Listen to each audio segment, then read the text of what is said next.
Let's round out Domain 8 with Artificial Intelligence, AI. And AI really just is intelligence shown by machines rather than humans or animals. Now to the question, what is true AI? That's a topic with many opinions.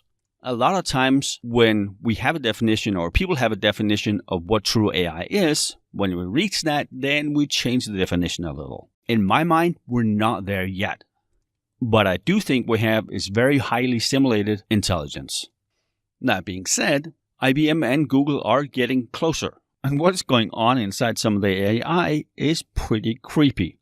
If you haven't yet, go on Google and search for Google AI Dreaming. Mesmerizing, also a little bit creepy. AI right now is defined as something that perceives its environments and takes action to maximize the chance of success of some goal. It is not through programming or experience, but through reasoning. So in my mind, not quite there, but getting closer. Let's look at a couple of the AI type systems we use today. An expert system is a computer that emulates decision making by humans, and it's designed to solve complex problems by reasoning about the knowledge, mostly through if-then statements or rules, rather than normal procedural code. And the expert system would have two subsystems. The knowledge base that has all the rules and all the facts, and then an inference engine that applies all the rules and the known facts and deduct new facts. ANNs, artificial neural networks, is inspired by the human brain. When we make decisions, we make the decisions on the thousands and thousands of memories, stories, situations, any other factors that we have, all the things that we have experienced and learned throughout our lives, we use to make a decision. The ANN tries to emulate that. So the system learns and improves their performance every time they do tasks. And they do that generally without specific programming for that one task. I think I talked about this example before, where they have pictures that are labeled gecko and pictures that are labeled no gecko. Through that, the ANN can learn to identify geckos in other pictures, or no geckos. This is an oversimplification of how they learn, but in its basics, that's how they learn. And the ANN is based on a collection of connecting units called artificial neurons, hence the name. And the neurons are normally structured in layers, where different layers perform different transformations on their input. So as the signal travels from the first to the last input, it goes through multiple neurons and multiple layers.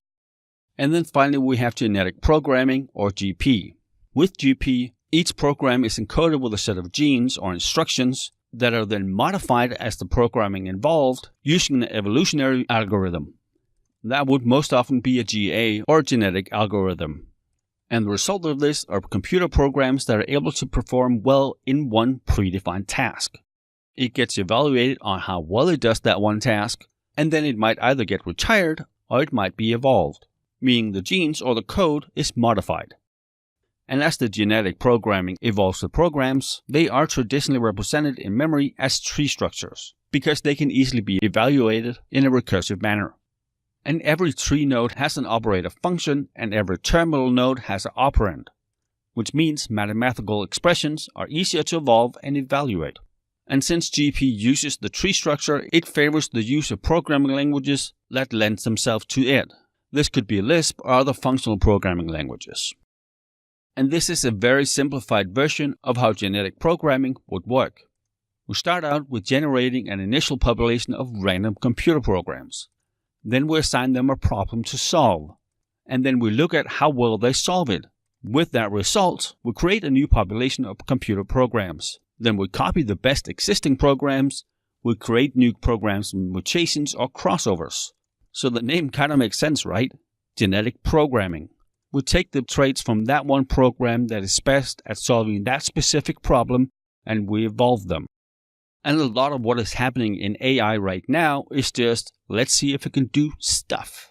So genetic algorithms and programming have been used to play Pac-Man, to play robotic soccer, and it has been used on NITs, network intrusion detection systems.